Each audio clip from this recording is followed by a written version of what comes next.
Endmi, ormi, iftmi? Ya'ni bizda qirra hosil bo'lyapti, qirra pastga qarab harakat qil ko'rinish beryapti. Support olyapti, ko'rayotgan bo'lsanglar. Narx selga qarab yurganda biz ma'lum bir demak, shu blogimiz, ya'ni Logical blogimizni ma'lum bir qismidan uровень zona tortishimiz kerak. Narx qachondir shu joyga kelganda take profit yoki ma'lum bir shu blokni qismidan bayga qarab yurib berishimiz kerak. Bu blogimiz nomi nima ekan? Javoblar keldi. Or blog. Malades, to'ppa-to'g'ri. Bu blogimiz nomi Or blog. Endi sizlarga shu o'rinda savol. Or blogimizni topishimiz uchun nima qilishimiz kerak? Ya'ni aynan qayeriga uровень tortishimiz kerak? Bu switchagami, qizilgami, bungami, qaysi biriga? Qaysi biriga uровень tortamiz? Tashinglar tezda rasmga olib.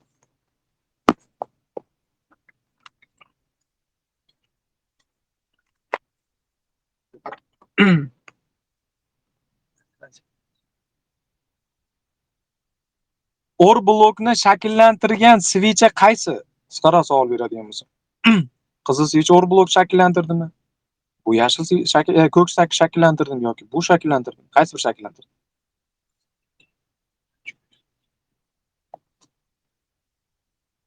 Qizildan keyingi birinchi ko'k switcha degan javoblar bo'lyapti, to'ppa-to'g'ri. Endi uровеньni qo'yib oldik, haftalik time frame'damiz. Periodni ustidagi switchani topishimiz uchun qaysi time frame'ga o'tib uровень tortamiz, zona tortamiz? Yozinglar. Hozir haftalik time frame'damiz. Uровеньni tortib oldik. Endi qaysi time frame'ga o'tishimiz kerak? Buni ham yozinglar. Va iloji bo'lsa, o'sha time frame'ga o'tib, rasmga olib tashinglar uровень tortib, maksimum minimum soyalarga. Javoblar kelyapti? Qaysi time frame debdi? Tashlashyapti. 8 time frame to'g'ri topyapsizlar, gap yo'q.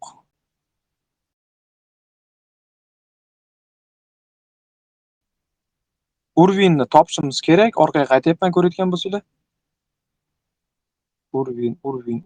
Qani uровеньimiz? O'tib ketib qoldi. Shu yerga to'g'ri keldi. Aynan uровеньimiz yaxshi periodni ustida shakllangan switchaga to'g'ri kelibdi. H4 time frame'da shu switchamizning maksimum va minimum soyalariga, demak, uровень tortishimiz kerak. Aynan shu ko'rinishda. Ko'rdingmi?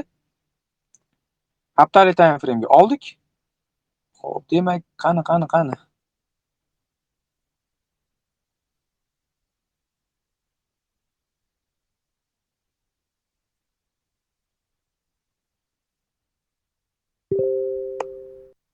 Xo'p, haftalik time frame'da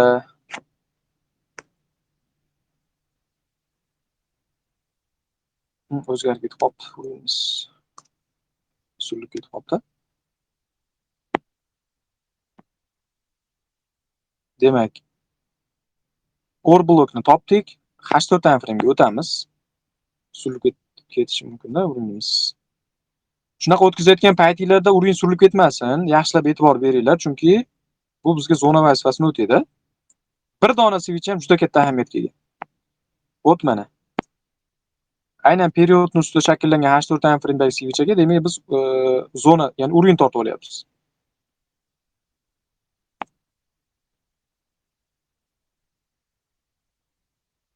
Ana. Bu zona nima uchun?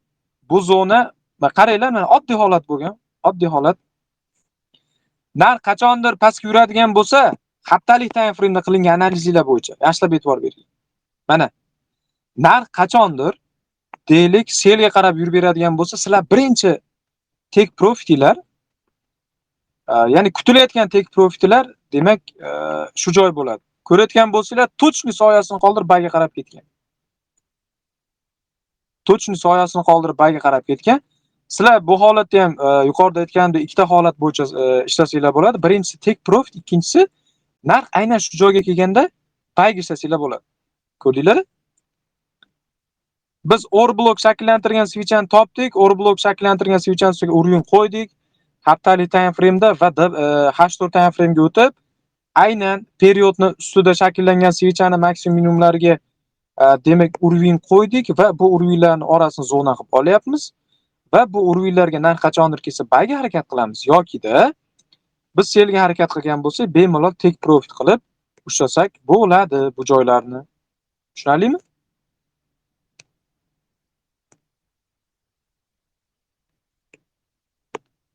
Kelinglar D1 bo'yicha ko'rib chiqamiz. Line bo'yicha ko'raylik, nima deysizlar? Chunki line'da sizlarni blok olishlar ancha oson bo'ladi.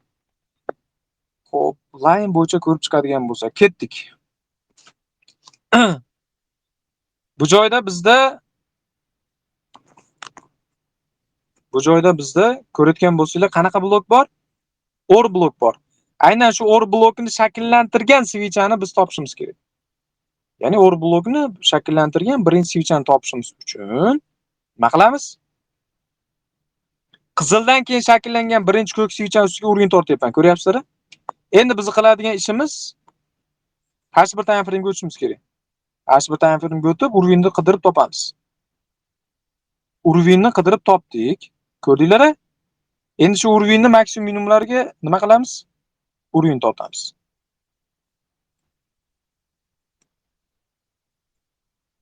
Maksimum minimumlarga urg'in tortdik. Qani orqaroqdamidi? Mana. Maksimum minimumlarga urg'in tortdik, ko'rayotgan bo'lsanglar.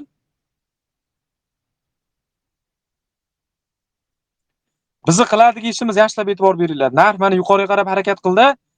Siz selga demak ishlaydigan bo'lsangiz, sizga take profit vazifasini o'tash kerak shu urg'in. Ko'ramiz. Kelgan narx kelmagan.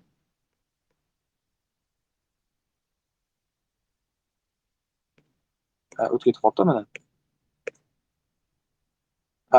Uzr, mana bu joyga tortishimiz kerak edi, boshqa joyga tortib qo'yibmiz. Chunki bizning periodimiz aynan shu joyga to'g'ri kelgan. Ko'k svichamizni aynan shu ko'k svichamizni maksimum minimumlarga urg'in tortdik. Narx yuqoriga harakat qilish kerak, qoida bo'yicha zonaga kirib bayga ketish kerak. Yoki siz shu joydan sel ochadigan bo'lsangiz, narx shu joygacha kelib berish kerak. Ko'rayotgan bo'lsanglar zonancha keldi. Buni mayli ozgina soya qoldir deb hisoblaydigan bo'lsanglar ham asosiy holat ko'rayotgan bo'lsa mana bu joyda. Kirdi zonancha ketdi.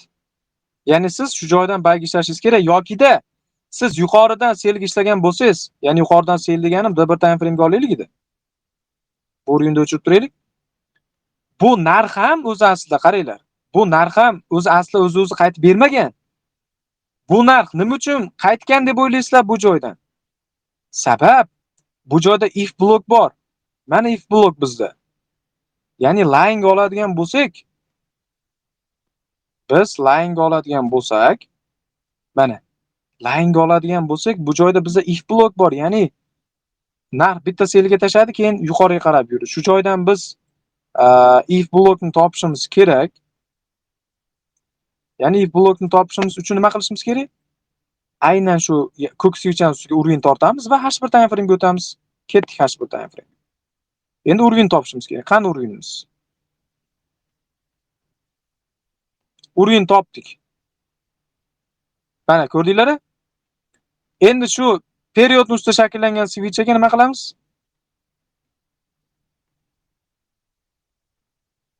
Zona tortamiz. Zona tortdik. Ko'rdinglar-a? Ko'rayotgan bo'lsanglar, narx selga tashab berdi. Birinchi qaysidir ma'noda bizga take profit shu joy. Kelinglar mana shu strukturani ko'rib chiqaylik-da, birinchi, ikkinchi take profit masalasi bo'yicha. Mabodo narx shu joydan selga yuradigan bo'lsa, D1 time frame bo'yicha bizga birinchi take profit shu joy. Chunki sizlarga o'rgatdim, birinchi yaqin bo'lgan blokni olasizlar. Bu joyda birinchi yaqin